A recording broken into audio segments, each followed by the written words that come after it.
Exposición a un diálogo. El curso, como ustedes saben, es virtual, correcto, y se les ha procurado nutrir de material para que más o menos vayan tomando un poco de conocimiento de lo que es la gestión pública. Como les dije, más que hacer una exposición, lo que a mí me gusta o prefiero es hacer un diálogo, porque no solamente ustedes están acá para aprender algo, sino yo también. La experiencia de cada uno de ustedes me nutre a mí y me amplía el conocimiento. Yo solamente soy un transmisor de repente de la normativa que está plasmada en leyes, en reglamentos, en el quehacer diario. Pero para entender la administración pública hay que entender también cómo nosotros administramos nuestra casa, nuestra vida, y ver que lo que se quiere o lo que debería hacer es, tal como lo dice la Constitución, buscar el bien común. Lamentablemente, en los últimos años hemos tenido, si bien es cierto, un avance bastante importante en el tema económico, pero aún quedan muchas cosas por desarrollar. El Estado ha pretendido de alguna manera desarrollar mecanismos que lo acerquen a la ciudadanía o que la ciudadanía esté más cerca del gobierno. No el gobierno desde un punto de vista político, sino el gobierno desde el punto de vista del gestor que debería de desarrollar actividades en beneficio de la población. Es así, les decía, en el aspecto económico hemos tenido algunos avances. Y en este recorte, por ejemplo, que podemos ver que data del año 2003, ponemos, o se pone como un tema preponderante, que las inversiones están en riesgo. ¿Por qué hablamos de las inversiones? Porque el factor económico se visualiza o se siente potenciado con las inversiones, sean nacionales o extranjeras. Pero cada vez que existe algún tema que dificulta la gestión del Ejecutivo, siempre se trae a colación el tema de que se pone en riesgo la inversión. Ustedes habrán visto hace poco, ayer, antes de ayer, que en el Congreso fue censurada la primer ministro, correcto. Lo primero que se ha dicho es que no va a haber inversiones, que cómo nos van a ver de afuera, que es una mala imagen, y en fin. Para los que tenemos algunos años, o de repente bastante, creo que era de inicio del día 1 de noviembre, más que una exposición a un diálogo. El curso, como ustedes saben, es virtual, correcto, y se les ha procurado nutrir de material para que más o menos vayan tomando un poco de conocimiento de lo que es la gestión pública. Como les dije, más que hacer una exposición, lo que a mí me gusta o prefiero es hacer un diálogo, porque no solamente ustedes están acá para aprender algo, sino yo también. La experiencia de cada uno de ustedes me nutre a mí y me amplía el conocimiento. Yo solamente soy un transmisor de repente de la normativa que está plasmada en leyes, en reglamentos, en el quehacer diario. Pero para entender la administración pública hay que entender también cómo nosotros administramos nuestra casa, nuestra vida, y ver que lo que se quiere o lo que debería hacer es, tal como lo dice la Constitución, buscar el bien común. Lamentablemente, en los últimos años hemos tenido, si bien es cierto, un avance bastante importante en el tema económico, pero aún quedan muchas cosas por desarrollar. El Estado ha pretendido de alguna manera desarrollar mecanismos que lo acerquen a la ciudadanía o que la ciudadanía esté más cerca del gobierno. No el gobierno desde un punto de vista político, sino el gobierno desde el punto de vista del gestor que debería de desarrollar actividades en beneficio de la población. Es así, les decía, en el aspecto económico hemos tenido algunos avances, y en este recorte, por ejemplo, que podemos ver que data del año 2003, ponemos, o se pone como un tema preponderante, que que las inversiones están en riesgo. ¿Por qué hablamos de las inversiones? Porque el factor económico se visualiza o se siente potenciado con las inversiones, sean nacionales o extranjeras. Pero cada vez que existe algún tema que dificulta la gestión del Ejecutivo, siempre se trae a colación el tema de que se pone en riesgo la inversión. Ustedes habrán visto hace poco, ayer, antes de ayer, que en el Congreso fue censurada la primer ministro, correcto. Lo primero que se ha dicho es que no va a haber inversiones, que cómo nos van a ver de afuera, que es una mala imagen, y en fin. Para los que tenemos algunos años, o de repente bastantes, yo tengo, en noviembre voy a cumplir 30 años en el sector público, queríamos comprar un reloj, eso es simplemente, ahora un televisor, unos muebles, nos íbamos a la tienda y lo comprábamos, ¿correcto? Con el boom de nuestra economía, la peruana, las operaciones por internet son ahora muchísimo más frecuentes y abaratan costos. El motivo de la llamada era porque yo ayer adquirí un reloj a un tema de descuento del 57%, o sea, me costó menos de la mitad, pero por una operación en internet. Por problemas propios de tecnología, la operación con el BBVA no tenía la misma secuencia que la empresa a la que adquirí. Entonces tenía que hacer llamadas hoy en el transcurso del día para validar el pago. Pero eso, si lo quiero pasar a lo que estamos hablando, es producto de nuestra mejora en la economía. Como le digo, antes, para comprar todo era físico. Queríamos algo y íbamos, lo mirábamos, me parecía bien. Ahora, si entramos al internet, todas las cadenas comerciales y otras que solamente se dedican a hacer ventana de compra-venta, ofrecen los productos con catálogo, con características y a precios menores que en tienda. ¿Por qué? Porque ya no existe la comisión del vendedor. Correcto, cuando nosotros vamos, no sé si ustedes se han percatado, detrás de nosotros hay 2 o 3 vendedores, sí, dígame que le puedo ayudar, y nos ofrecen y nos llenan de ilusión en adquirir algo. No es gratuito eso.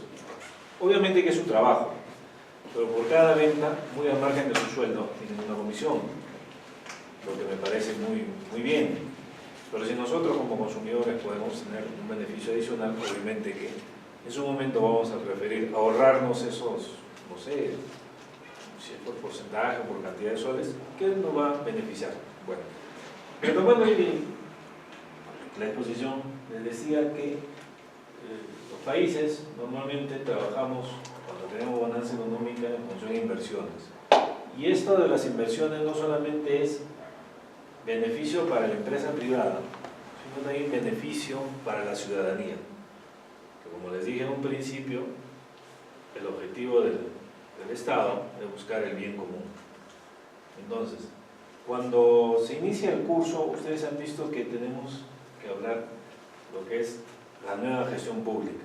Y en la nueva gestión pública hay 2 conceptos que ustedes deben haber escuchado permanentemente, los cuales son, por un lado, la reforma. Dice, vamos a reformar, y hablamos ahí de modernización.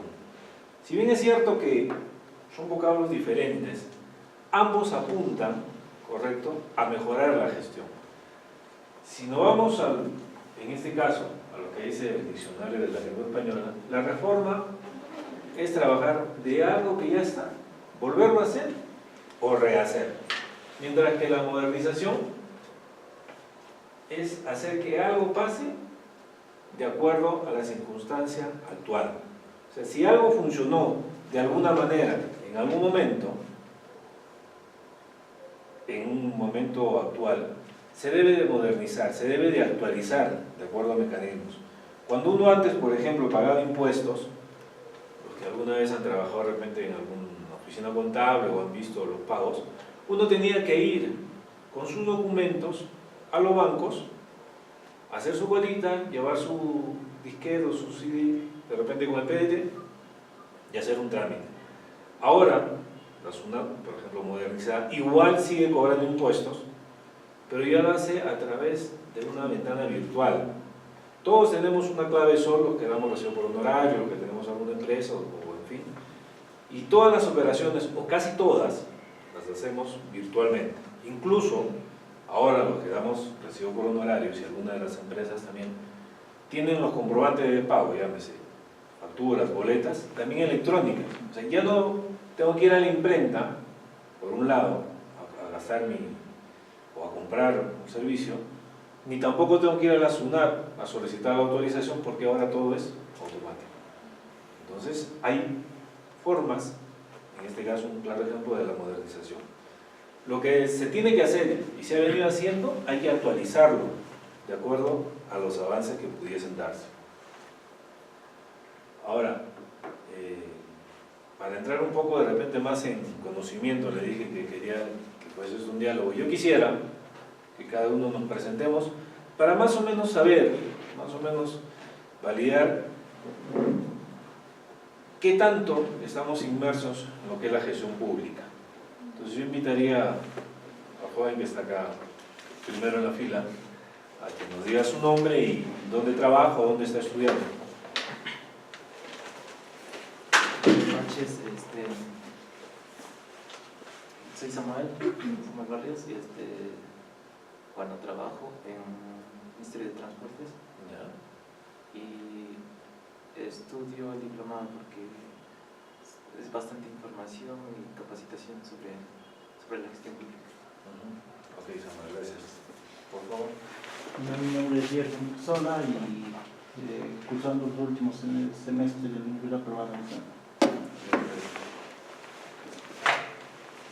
Buenas noches, mi nombre es Cristina Tendera, trabajo en Lima.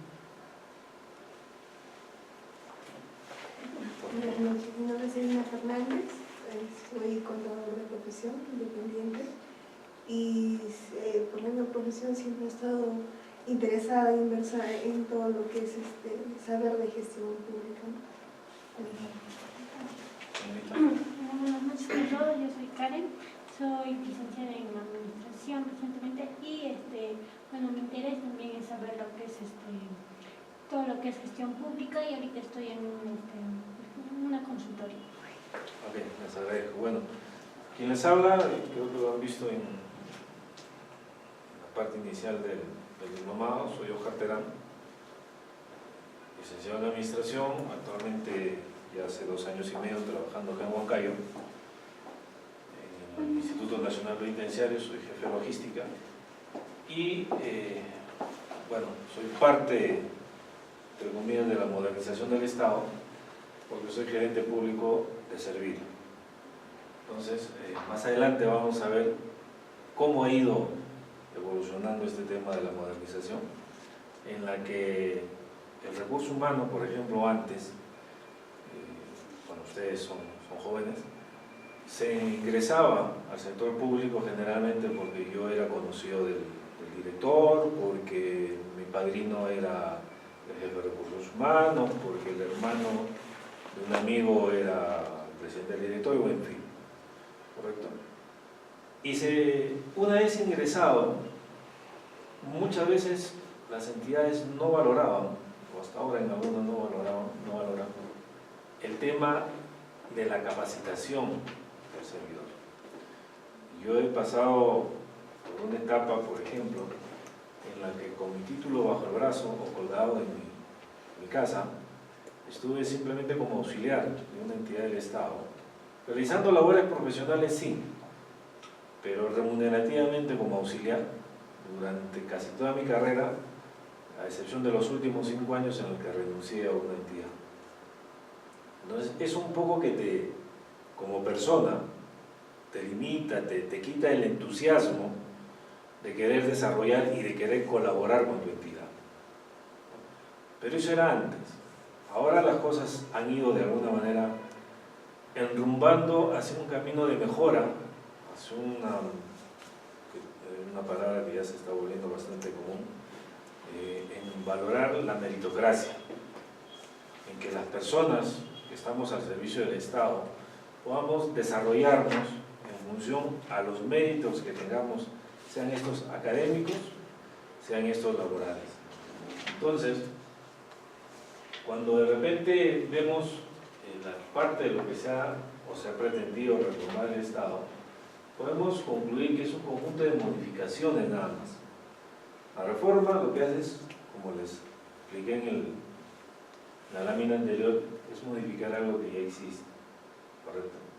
Entonces, y cuando hablamos de la modernización, esta debe ser, tal como está subrayado, constante y sostenida. No puede haber modernización en un solo periodo. La modernización debe ser permanente en el tiempo. Entonces, tenemos de repente un modelo que podemos tomar como referencia, que tenemos tres aristas principales, que es la creación de valor mediante procesos adecuados para buscar o lograr la productividad. Entonces, pero esto, como les dije en un principio, siempre a fin de mejorar los servicios al ciudadano. Ese es el rol del Estado. El rol del Estado no es tanto de repente cuando nosotros en algunos años atrás algún candidato en esa época, como parte de su campaña, mencionó en uno de sus discursos la maldita SUNAT, ¿correcto? Para aquellos que no estábamos muy relacionados de repente con el tema de la SUNAT, tenemos alguna contadora que seguramente sabrá cómo se trabaja con la SUNAT. Para los que no tenían relación, bueno, sí, pues ese candidato decía, sí, pues tiene razón, la SUNAT es lo peor. Y de repente ahora incluso se ha vuelto a caer en lo mismo.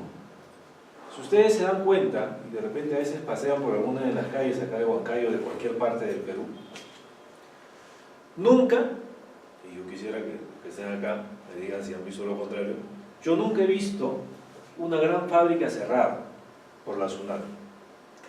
Nunca he visto un edificio completo cerrado por la SUNAT. ¿Qué cosa he visto? Restaurantes, imprentas, bodegas de barrio. Eso es lo que yo he visto cerrado por la SUNAT. Pero lamentablemente se está volviendo a eso.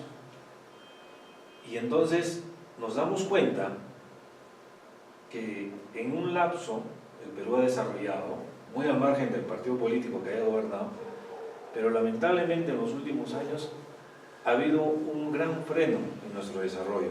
De repente aún no lo sentimos, de repente aún todavía podemos decir, no, pero si las cosas están bien, me han subido el sueldo, la plata mal que bien me alcanza de alguna manera, tengo de repente más posibilidades de prestar servicios. Una compañera que ha dicho acá que trabaja en una consultora, realmente he visto que va creciendo el mercado, hay muchas posibilidades. Antes no las había, pero de aquí yo calculo que si las cosas siguen así, en un par de años vamos a recién sufrir los estragos de estos 3 años y medio, 4 años que tenemos de inicio de freno en nuestra economía. Entonces, hablar nuevamente de la modernización es irnos hacia el año 2002, en la que ya oficialmente el Estado declara que entramos en un proceso de modernización. Para aquellos que hemos estado de repente, o lo que hemos podido vivir en los años 90, que han sido bastante difíciles, ¿correcto? Nos damos cuenta que ya a partir de finales de los 90, la economía peruana empezó a mejorar. Antes, el flagelo, por un lado, del terrorismo y de alguna manera colateral del narcotráfico, así que las cosas estén siempre retrasadas. Eso sí era, por ejemplo, un temor para la inversión, el terrorismo. No las cuestiones políticas que les comentaba hace un rato, que se critique o se censure a un ministro, a un presidente o a un presidente del Consejo de Ministros. Entonces, en enero del 2002 ya se dice formalmente que se entra a una modernización para mejorar la gestión pública y que nuestro Estado, correcto, sea democrático, descentralizado y sobre todo al servicio del ciudadano. Entonces ya se empieza a hablar más de hay que servir al ciudadano, el ciudadano, el ciudadano, el ciudadano. Antes el ciudadano tenía que estar a la espera de qué cosa es lo que hacía el Estado con nosotros. Entonces se mejoran las atenciones y se empieza a priorizar el uso de los recursos públicos. Y se busca, de repente, no todo esto se ha alcanzado. El servicio a la ciudadanía está en pleno proceso. Canales efectivos de participación ciudadana está en pañales. No hay mesas de diálogo o mesas o conversatorios en el que el pueblo, los habitantes de una región, logren hacer llegar a sus gobernantes sus necesidades. Existen en los gobiernos locales lo que se llama el presupuesto participativo, ¿correcto?, en la que se reúne la población, cabildos, y deciden en qué es lo que debe invertir el gobierno local. Pero eso todavía está, dentro de todo el aparato del Estado, todavía es poco para lo que debería ser. En cuanto a la descentralización y desconcentrar funciones, ya eso sí se ha avanzado. Ahora ustedes saben, en el gobierno regional, tenemos acá a Samuel, que nos sigue, que trabaja en el Ministerio de Transportes. Antes, todos los ministerios tenían que reportar a Lima, todos. Ahora, ya cada gobierno regional tiene descentralizadas casi todas sus funciones: trabajo, educación, salud y otras, producción. Solamente quedan las de seguridad, correcto, la policía, el ejército, que son todavía organismos nacionales. También dice que debe ser transparente su gestión, pero para que sea transparente su gestión, nosotros como Estado debemos de brindar la información que requiere la ciudadanía, y esto todavía no se logra. Hay muchos avances, es verdad, tenemos muchos avances. Antes no sabíamos cuánto se gastaba o en qué se gastaba. Ahora podemos, a través de la página web del Ministerio de Economía y Finanzas, a través del CIAF Amigable, saber en qué se gasta, cuánto se gasta y en qué periodo se gasta. Otro de los objetivos que se busca alcanzar es contar con servidores públicos calificados y adecuadamente remunerados. Calificados está en pleno proceso. Los que trabajan en el sector público sabrán que todas las entidades están obligadas a elaborar anualmente un programa de desarrollo de personas, que normal o comúnmente se llama PDP, que lo aprueba el pliego de cada sector. Es un gran avance, es verdad, que se programe dentro de las actividades de las entidades del Estado una capacitación a los servidores. Hasta ahí suena bien, suena bonito, suena interesante. Lo que no suena bien y lo que no es nada interesante es saber que se aprueban programas de desarrollo, pero los mismos no están financiados. Ustedes van a encontrar de repente en las páginas de algunos ministerios su PDP y dice que van a hacer cursos de contratación, cursos de presupuesto, cursos de soporte legal, o en fin. Pero si ustedes al final indagan si se realizaron todas, van a encontrar que no. Y básicamente, ¿cuál es el motivo? Su no financiamiento. ¿Correcto? Y nos dice que el Estado debe ser fiscalmente equilibrado. En eso estamos de repente aún. No se están haciendo descalabros aún en la economía, pero tampoco estamos avanzando en un crecimiento. Y de repente es un pequeño mapa conceptual en lo que podríamos entender cómo ha ido avanzando el proceso de modernización, en la que la mejora de la gestión pública, correcto, es lo principal. Hablábamos que el Estado debe ser democrático, descentralizado, hemos visto que se ha descentralizado, y en todas partes debe haber lo que es el servicio ciudadano. Entonces, ¿y quién se va a beneficiar? Es la población. Y hablemos de la población desde el niño hasta las personas de la tercera edad. Todos ellos deben de sentir, deben de percibir ese quehacer del Estado en beneficio de ellos. Para eso, correcto, existe en la Presidencia del Consejo de Ministros exclusivamente una Secretaría de Gestión Pública, que es la encargada de ver los mecanismos de desarrollar este proceso de modernización. Y en el Poder Legislativo, en el Congreso, existe también una comisión de modernización. Hay la Comisión de Salud, la Comisión de Trabajo, la Comisión de seguridad interna, en fin, pero también existe una de modernización. Ahora, en lo que hablábamos hace un momento de la descentralización, se han ya dispuesto, correcto, la descentralización de muchas de las actividades del Estado, en los 3 niveles de gobierno, pero el que más ha tomado en funciones, por su propia naturaleza, son los gobiernos regionales, correcto. Ya no es como antes todo Lima, todo Lima, todo Lima, pero algunas cosas, como les decía, todavía se mantienen por una situación que la transferencia de funciones no se puede dar plenamente. En un principio, toda persona, por naturaleza, es reacia al cambio. Si alguien en su trabajo le dice, mira, ¿sabes qué? Ya hoy día no vas a estar en contabilidad, vas a ir a la oficina de economía, le cambian el nombre y le ponen algunas otras funciones, siempre hay cierto rechazo. Es una cuestión natural de las personas, porque es lo que se conoce como el temor a lo desconocido, ¿correcto?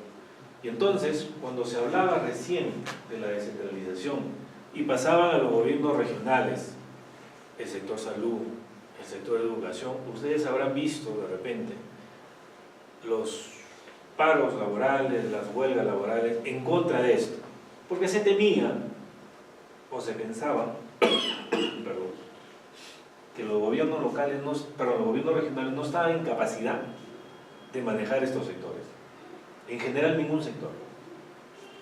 Y por un lado, nosotros como población criticábamos el centralismo, pero nos aferrábamos porque de alguna manera estábamos seguros que nuestra relación con el ministerio en la ciudad de Lima nos mantenía de alguna manera en forma estable en nuestras labores. Ha pasado las funciones a los gobiernos regionales y las cosas para algunos han mejorado, correcto, pero aún falta, no está todo todavía realizado.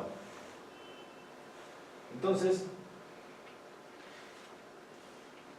como antecedentes tenemos, les decía en un principio, que todo empezó con el control del déficit fiscal. Cuando nosotros dejamos de tener deudas como Estado, empezamos a tener cierto respaldo financiero. Y eso permite, como les decía, esto siempre tenemos que trasladarnos a la economía familiar. Si nosotros por ahí conseguimos un trabajo adicional o nos suben el sueldo, tenemos una capacidad de gasto mayor. Y de repente, si antes teníamos nuestra casa de un piso, con esos ahorros, con esa capacidad podíamos o podemos crecer y tenemos ya 2 pisos. Entonces, en el Estado, lo que se logró, un control del déficit fiscal. Entonces, ya el Estado no tenía que estarse preocupando de cómo sobrevivir, sino ya se preocupaba en qué invertir, sea por su propia iniciativa o sea por la práctica privada. Entonces, eso ha hecho que el Estado evolucione en su rol. En años anteriores era, lo que hemos vivido, un tema bastante crítico, el saber cómo desarrollaba el Estado. Hoy día se iban a comprar con una cantidad de dinero al mercado, mañana no alcanzaba. De repente para algunos, los jóvenes lo habrán leído, no entenderán porque dirán, pero ¿cómo si hoy día se iban con 100 soles y mañana tenían que necesitar 160 o 170? No lo pueden asimilar porque realmente es difícil de creerlo, ¿no es cierto? Porque ahora vivimos con el mismo sueldo de repente en un mismo periodo y nos alcanza, o en fin. Pero antes el Estado se preocupaba más por ver que no suba la inflación a ver en qué se invierte. Entonces, ¿y eso qué hizo? Que se consolide la democracia y que se procure mantener el crecimiento económico. Y producto de eso, decían o se dice, que se debe reducir la desigualdad social. Y por ahí empieza a labrarse la frase siempre de la inclusión social. Por lo menos en este gobierno, el cliché, el mismo, es la inclusión, ¿correcto? Se crearon, o en todo caso se cambiaron nombres a programas sociales porque se pretende justamente incluir a más personas dentro del bien común que debe dar el Estado. Entonces, eso hace que se busque mejorar la gestión del Estado. y, producto de ello, aumentar la gobernabilidad democrática. Entonces, justamente en esto, la gobernabilidad, es donde nosotros como ciudadanos participamos. Y somos nosotros quienes de alguna manera estamos a expensas de ver qué cosa pasa con quienes nos representan. Y quienes nos representan son los congresistas. Todas las regiones, correcto, tenemos 1, 2 o 3, dependiendo del volumen de electores, congresistas que nos representan. Entonces, cuando los congresistas se ponen de acuerdo en dar alguna ley, se supone que es para el beneficio de nosotros. Pero ellos tampoco son infalibles. Hace unos meses salió la ley del trabajo juvenil, conocida como la ley Pulpín, en la que primero todos los congresistas que participaron, o casi todos, estuvieron de acuerdo. ¿Por qué? Porque muchas veces en el Congreso siempre existe el firmar algo porque van a recibir o van a aprobar algo que los otros proponen. Entonces, si ustedes de alguna manera se dan un tiempo y analizan cómo se aprobó esa ley no tuvo mayor enfrentamiento entre congresistas. La mayor parte estuvo de acuerdo y lo aprobó. Recién cuando alguien hizo un análisis sesudo de qué cosa iba a conllevar esto, entonces empezaron recién a decir, no, yo no estuve de acuerdo, no, esto está mal, esto hay que derogarlo. Y en lugar de ver otras cosas, se tuvo que tomar nuestro tiempo, o tomar el tiempo de los congresistas, en discutir hasta que al final llegó la derogatoria. Pero para los jóvenes que recién inician, obviamente que les recortaba muchos derechos, pero yo digo, es tan difícil haberse dado cuenta de eso antes de votar por aprobar una norma. Entonces eso hace que la gobernabilidad entonces se ponga un poco en peligro y ahí no avanzamos. No avanzamos ni avanzaremos cuando no exista la gobernabilidad, porque entonces cada grupo político va a querer solamente beneficiar a las ideas o a los planteamientos que presentan.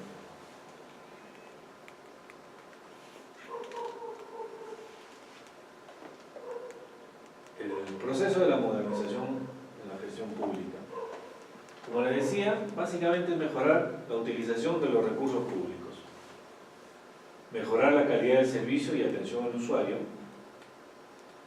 y tener mayor transparencia en los actos gubernamentales. Dentro de los trabajos o dentro del temario, uno de los temas o el trabajo principal era justamente la opinión que tenían ustedes acerca del gobierno abierto, en la cual yo he recibido muchos trabajos, los cuales analizan, correcto, qué es lo que podría mejorar en la gestión de cualquier gobierno, el participar a la ciudadanía sus actos.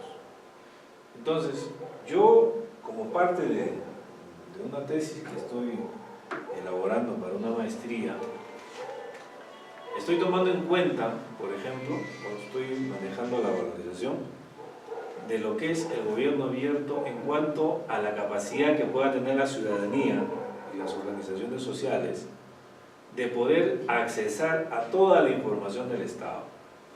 ¿Ustedes creen, les pregunto, y quisiera nuevamente entrar al diálogo, ¿ustedes creen que si el Estado fuese totalmente transparente, habrían los temas de corrupción que hasta ahora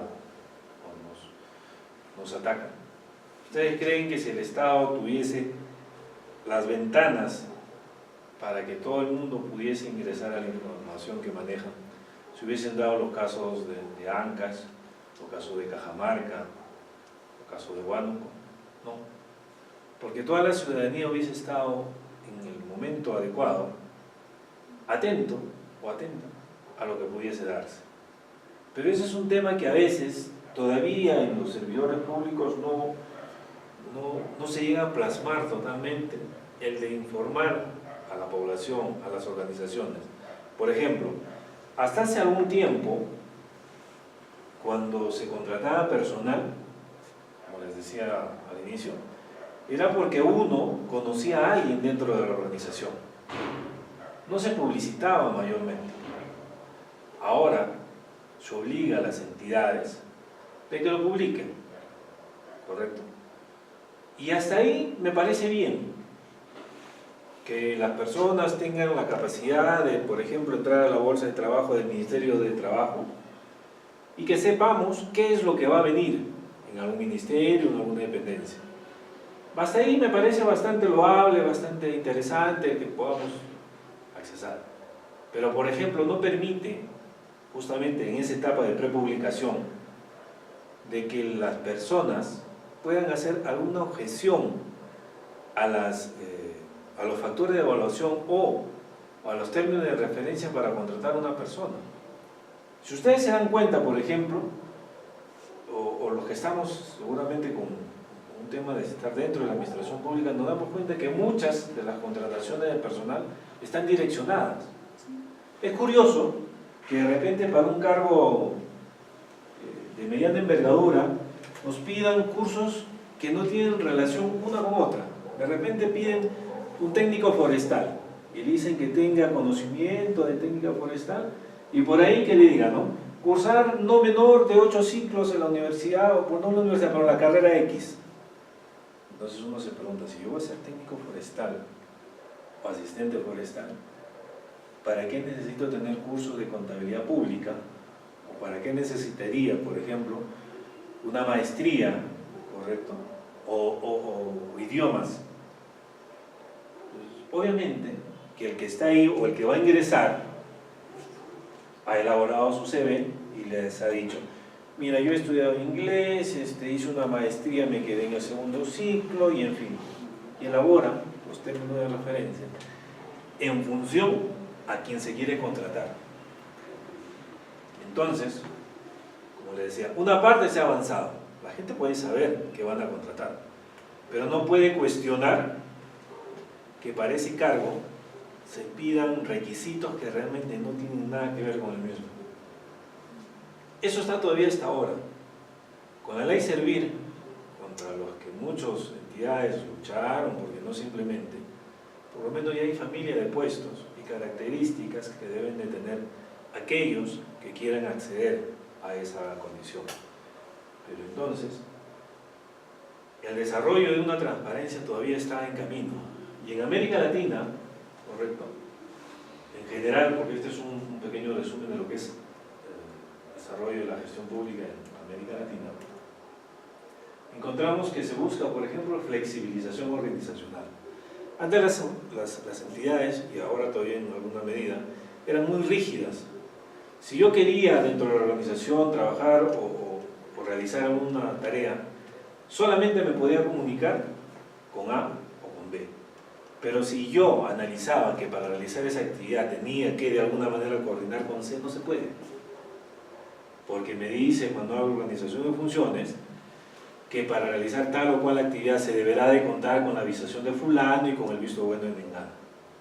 Entonces, un poco que lo que se busca a nivel de América Latina es flexibilizar las organizaciones. Otro factor es crear una red de relaciones más democráticas entre la prestación de los servicios públicos y los ciudadanos o consumidores. Eso quiere decir que le brindemos la misma facilidad a un poblador de El Tambo acá de repente con un poblador de Jauja de repente. No hacer diferencias, no pedir para un mismo trámite una cosa diferente a un poblador de un lugar de otro.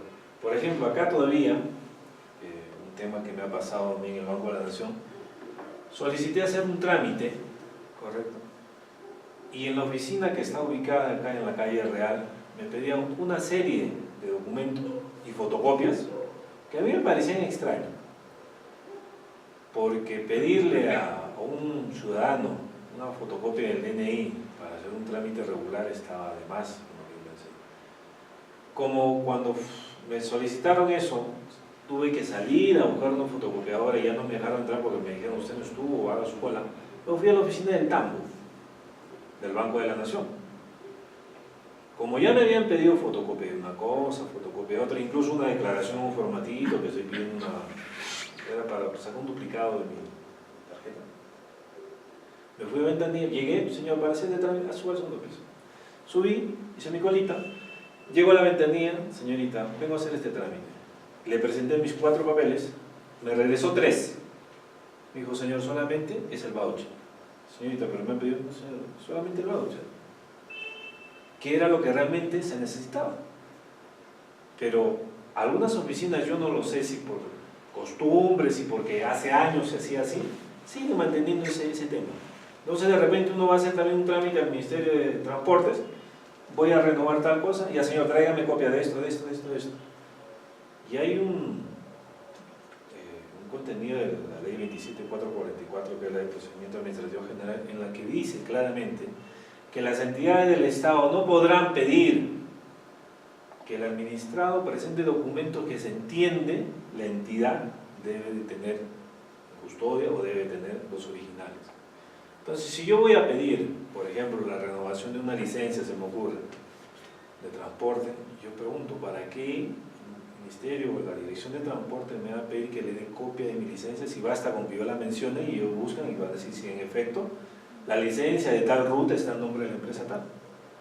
Pero son todavía procedimientos en los cuales todavía no se logra ser democráticos con nuestra prestación a todos los ciudadanos. Y finalmente, o una de las mismas, es implementar un modelo contractual competitivo de acción estatal. Entonces, ¿esto a qué se refiere? Que los modelos que nosotros tenemos como Estado debemos siempre procurar facilitar y no complicar las cosas a los ciudadanos. Hace algunos años, por ejemplo, más o menos en el 2010, en la SUNAT se mejoró de alguna manera la metodología de recaudar los impuestos o la información. Entonces yo le decía que antes, en algún momento cuando crearon el PET, para algunos fue un alivio, ¿no? Iban con su disquito, ventanilla y ya está la información, se iba. Pero en el año 2010 u 11, no recuerdo bien, cambiaron algunos mecanismos, algunos formatos. Y aquellos que estaban acostumbrados a llegar, ya le habían cambiado el formato. No, señor, usted tiene que presentar el formato tal. Entonces yo me tocaba de repente con algunas personas, en esas épocas también trabajé en SUNAT, que me decían, Oscar, pero pasando esto, discúlpame, pero el tema de tributación no es mi tema, estoy en un tema de infraestructura, pero se sentían desprotegidos porque iban a la ventanilla a presentar y ya no había el formato que presentaban en la declaración anterior. Pero producto de todos esos cambios, como le decía, ahora la cosa ha mejorado, ahora con su clave Sol podemos hacer casi todo. Pero aún así hay cosas que mejorar. Porque entonces uno pregunta, uno se pregunta, y a nosotros, los contribuyentes, nos han preguntado alguna opinión de cómo mejorar. Si ustedes van a la empresa privada, lo que me pasó al inicio de esta disertación, me preguntaron algunas cosas y lo primero que hicieron luego de terminar la conversación es pedirme la disculpa del caso por haberme llamado cuando yo había solucionado por otro canal. Y es más, te dan la oportunidad de que tú valores la atención que has recibido. Señor, por favor, una encuesta de 3 preguntas, usted responde. Con el teléfono. Fue atendido correctamente, le solucionaron. Y entonces ellos, la empresa privada, busca qué mejorar. Pero en el Estado todavía nos falta eso. Cuando ustedes han ido a hacer trámite, alguien ha dicho, señor, la atendieron rápido, quiere hacer algún comentario o desea aportar alguna opinión, nos preguntan. Uno va a registros públicos, me pasó hace un par de meses, y lo primero que uno le dice al vigilante, ¿a dónde va? O sea, no le dice, señor, no, ¿a dónde va? Obvio que no vengo a pasear ni a sentarme en mi periódico dentro, ¿no es cierto? Pero, entonces, no son las formas de atención las que nosotros merecemos. Uno llega al hospital con un cólico o llevando a un familiar y antes de que lo atiendan quieren que le digan un nombre, apellido, edad, qué le pasó, dónde vive, tiene esto. O sea, la persona está que no puede con su cuerpo, no está doblado, pero no, primero es lo que me toca, ¿no? ¿Dónde vives? ¿Cuántos años tienes? ¿Cuántos hijos? Y recién después de eso pasas a la sala de espera a ver que si por ahí llega una enfermera y te atiende. Cuando lo primero debería hacer, señor, pase usted, que tiene, cuáles son los signos, vaya, lo estabilizan y recién preguntan, por favor, señor, su nombre, su edad. Pero todavía no se da eso. Cosas que hay que mejorar. Por ahí en algún momento en algún momento de la gestión pública, salieron los buzones de sugerencia. En algunas entidades uno iba a poner un buzoncito ahí. Entonces a veces uno también de palomilla ponía cualquier tontera porque me han atendido mal y ponía grosería y media ahí, ¿no? Pero ustedes se preguntarán, ¿había alguien acaso que leía eso? Yo estoy en una entidad que hubo justo cambio de gestión y uno de los funcionarios dijo, yo alguna vez dejé ahí mi opinión, nunca me respondieron. Pidieron que abra, no había llave. O sea, sabrá Dios cuánto tiempo estuvo. Como era la nueva gestión, mandaron a abrirlo, vino mantenimiento, lo abrió, y ese funcionario encontró su notita ahí. Eso quiere decir que el buzón era pues un saludo a la bandera. Entonces, porque no tenemos todavía esa mística de querer servir. O sea, uno es servidor público, uno no es que se sirve del público, sino uno es servidor público. Entonces, pero todavía no terminamos de cambiar. Estamos en camino, sí, seguramente, pero todavía falta eso. A ver, en la última década, ¿qué ha pasado? En algún momento también les dije que el tema de la meritocracia se dio o se está dando a través de servir.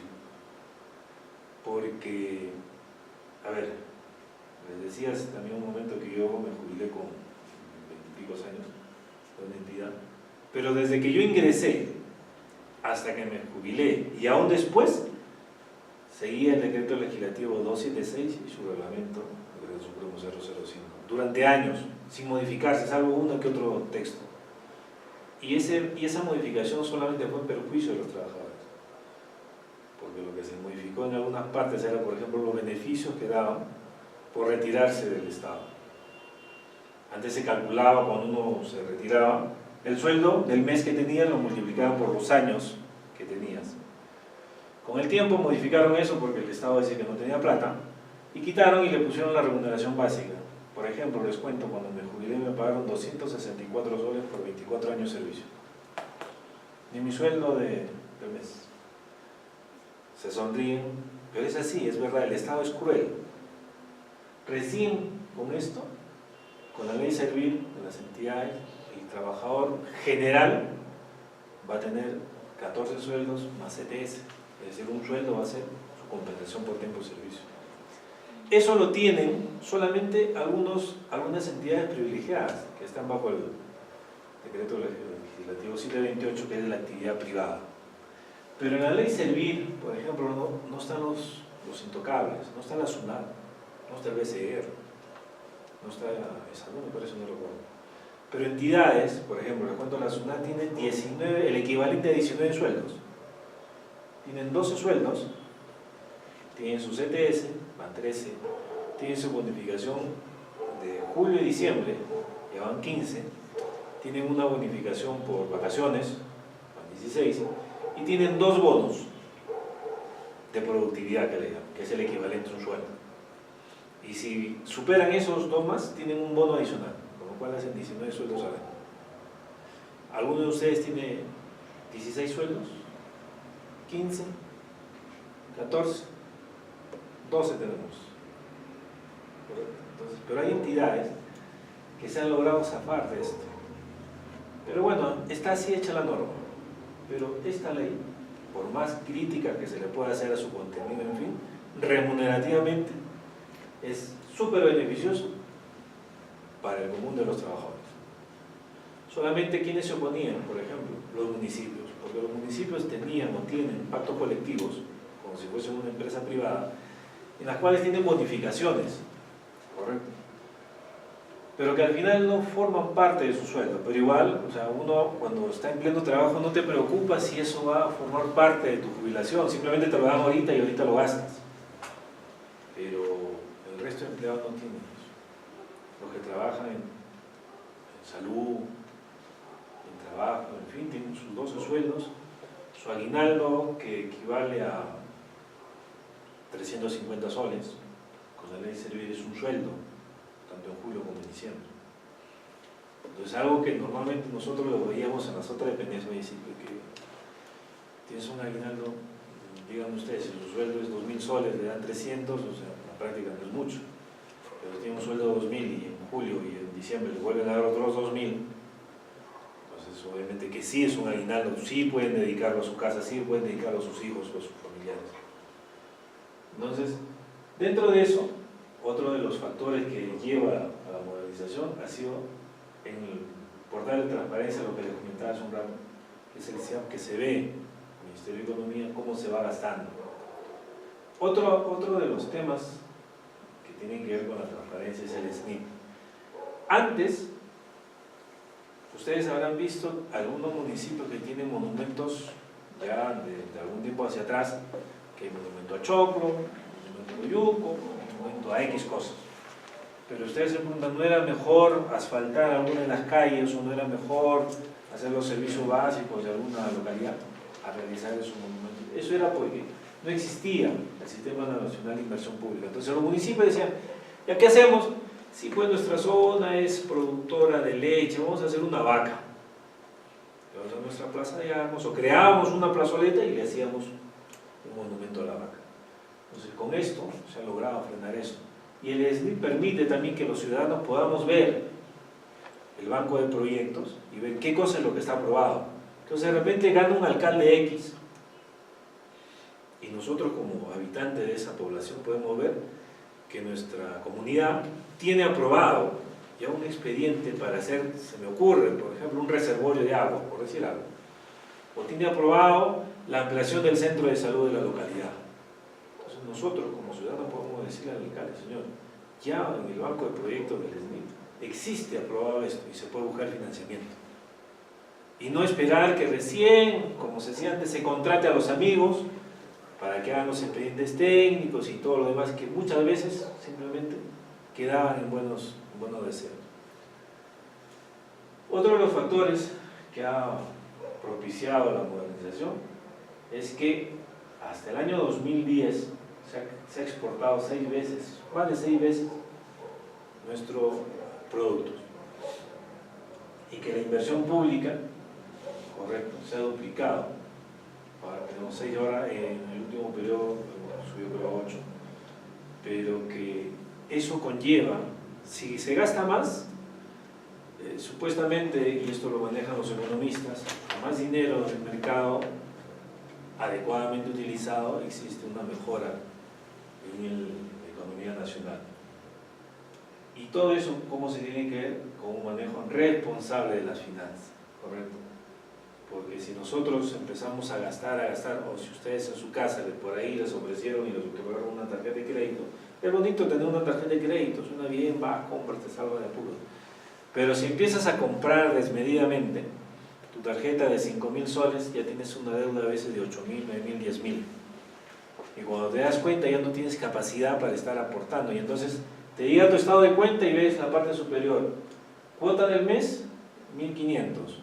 Pago mínimo, 800. Entonces pagas los 800, pero no sabes que esos 700 se te va a prorratear en los 36 meses que puede durar la ejecución de la tarjeta y te terminas triplicando más tu deuda. Entonces el Estado también tiene que tener un manejo responsable de sus finanzas. Bueno, esto es repetición de lo anterior. El Estado debería ser eficiente, transparente, descentralizado y moderno. Hemos visto que estamos en los 3 últimos dándole un poco duro, y en el tema de transparencia todavía nos está quedando un poco. En este gráfico, que es un pequeño resumen de cómo ha ido los conceptos, correcto, entre el 90 y hasta el 95 todavía éramos muy intervencionistas, todo queríamos manejarlo con el Estado. Y antes de eso, ustedes saben que todas las empresas, en todas las ramas de la industria o el comercio, tenían participación del Estado. Se han ido disolviendo poco a poco, se han ido privatizando. Hechos, por ejemplo, como la privatización llevaron a que existan también enfrentamientos de la población con el Estado. Se decía que privatizar iba a dejar a mucha gente sin trabajo y en fin. Pero al final se demostró que la privatización fue buena, porque el Estado se liberó de cargas pesadas, por lo menos en planillas, y se la pasó al sector privado. Y se mejoraron los servicios. Antiguamente uno, para tener una línea telefónica en casa, correcto. Ustedes pregúntenle a sus padres o a sus familiares. Ustedes hacían el pedido hoy día, correcto, y el teléfono, la línea se la ponían, si tenían suerte, en unos 5 o 6 años. Porque no había la capacidad operativa de las entidades, de las empresas, de hacerlo antes. Ahora ustedes van a Telefónica, claro, piden un teléfono, incluso ahora es hasta inalámbrico. Le dije, ya señor, lleve su teléfono con línea. Llevan, enchufan y ya tienen su teléfono. Antes no. Y eso se dio justamente con las privatizaciones. Entonces, luego, la segunda parte de esto, correcto, y a partir del 96 al 2000, es cuando crean la Oficina de Modernización y empieza de alguna manera a generarse ya esa idea de modernizar el Estado. Y luego ya, iniciada la reforma, existe la Ley Marco de Modernización, la Ley de Base de Descentralización, y empieza económicamente, para aquellos que han estado realizando también algunos trabajos en el foro, el presupuesto participativo y el presupuesto por resultados. La pregunta del foro de discusión era justamente esto de acá, el presupuesto por resultados. Antiguamente simplemente a las entidades le daban un dinero y la entidad lo gastaba. Ahora, el presupuesto por resultados le dan un dinero para actividades propias del sector. Y que si uno analiza, está adecuadamente planteado, pero de repente no existen los controles adecuados para que se lleve realmente a los resultados óptimos. Un presupuesto por resultados técnicamente, por ejemplo, no deberían existir modificaciones presupuestales. Es decir, si a mí me dieron 100.000 para comprar uniformes, yo debería de gastar los 100.000 para gastar uniformes, y no podría decir, no, solamente ahora necesito 80 y estos 20 de repente mándamelos para combustible, ¿correcto? Le dicen, bueno, sí, pues mientras sea la misma actividad o la misma meta, ya te lo hago. Entonces, yo creo que aquí todavía hay algunas cosas por mejorar. Algunos de los comentarios de sus compañeros era justamente que si se aplicase correctamente eso, estaríamos bien. Pero como los peruanos somos expertos, somos especialistas en sacarle la vuelta a la norma, si pues me dan para hacer tal actividad, pero yo modifico mi presupuesto dentro de la misma actividad y no pasa nada. Si yo fuese el MEF, diría, tú me has pedido tanto, yo te he dado incluso menos, ahora no me pidas que de ese poco que te di, le sigas sacando para hacer otros gastos. Pero somos especialistas. Entonces, mientras no existan de alguna manera algunos controles más rígidos en el presupuesto por resultados, sigue siendo un bonito y buen intento, pero que no llega a concretar en beneficio de la población. ¿Correcto? Y entonces, acá estaba lo que les mencionaba antes, se crea Servir, se establece el SNIP, se crea o se reformula el CEPLAN, que antes era una organización también que tenía que ver toda la planificación estratégica del Estado, y se crea esto que para mí debería darse mayor fuerza, mayor preponderancia, que es la Oficina Nacional de Gobierno Electrónico. Entonces, eso en el Estado significaría que todas las entidades del Estado puedan accesar, por ejemplo, a alguna plataforma de información para que la ciudadanía tenga acceso a toda la información, no solamente la información financiera o presupuestal, sino a la información de concursos para los puestos de trabajo, para concursos para las contrataciones públicas, a pesar de que, por ejemplo, existe el OCE, una plataforma que es el SEACE, en la cual el Banco Interamericano ha enviado ingentes cantidades de dinero, pero que en mi concepto, en mi especialidad es la logística, no ha sabido plasmar aún el OCE. El año 2012, entre septiembre y noviembre, toda esa inversión del Banco Interamericano se cayó porque alguien no hizo o no siguió los protocolos adecuados, y toda la data, si ustedes ingresan a algún proceso a partir de septiembre o agosto, perdón, del 2012 para adelante, dentro del año, encuentran el proceso, encuentran qué se compró, cuánto, y si ustedes quieren entrar a alguno de los archivos no se puede, porque se cayó el sistema. Y se cayó el sistema tontamente.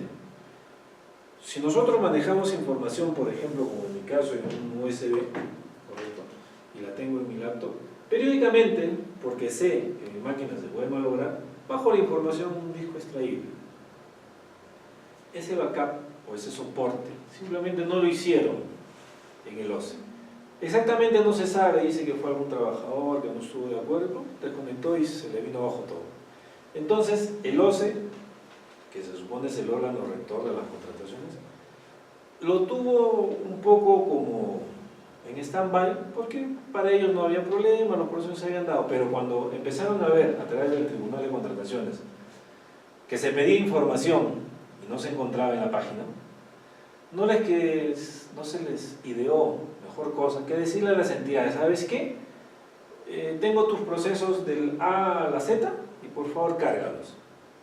En mi caso, de mi entidad, me llegó la carta 3 veces, reiterándome incluso con un tono amenazador, decirme que estoy incumpliendo la normativa y en fin. A la tercera carta le respondí a los simplemente, señores, de acuerdo a los pantallazos que adjunto al presente, que eran cerca de 42 páginas, le comunico que mi entidad en su momento cumplió con remitir la información al portal. Y es de su responsabilidad, de acuerdo a la ley orgánica de su entidad, el mantener la vigencia y la custodia de los mismos. Y por otra parte, así quisiera, no cuento con personal para derivarlo exclusivamente a buscarme archivos de hace 2 o 3 años, escanearlos y volvérselos a colgar.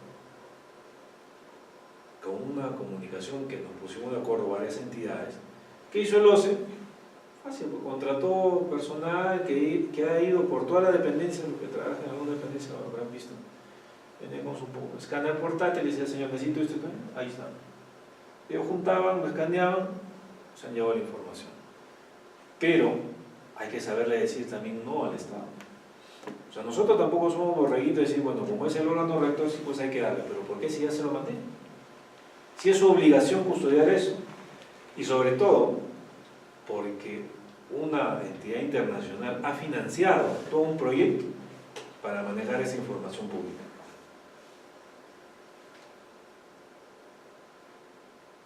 Por ejemplo, uno de los ejemplos que se dan acá, en lo que es modernización, es el cambio de visión en la previsión de servicios educativos. ¿Correcto? En el enfoque anterior dice, los logros de la educación se miden en el número de alumnos que van al colegio. O sea, antes, ¿cómo decían? ¿Cómo va la educación? Sí, señor, mi colegio tiene 500 carpetas y van X alumnos al colegio. Entonces, vaya, si tú tienes una capacidad de albergar 500 alumnos y van 480, estás bastante bien, o sea, la educación va a cañón, ¿no es cierto? Luego,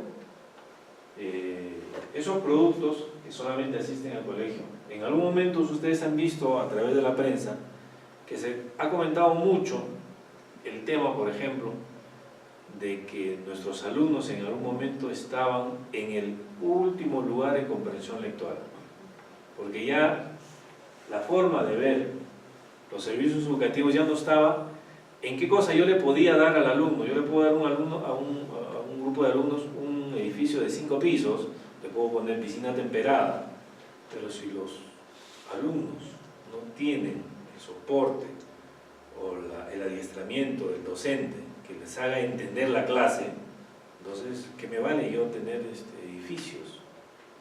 Yo puedo tener con un aula de repente con techo de caramina, pero un buen docente, y con la ayuda, por ejemplo, de la tecnología que ahora tenemos, ¿no? Antes, ustedes recordarán, o lo habrán visto de repente, todas las pizarras, que en algún momento enseñábamos o nos sacaban el pizarrón, salíamos blanca la mano y el uniforme por la tiza.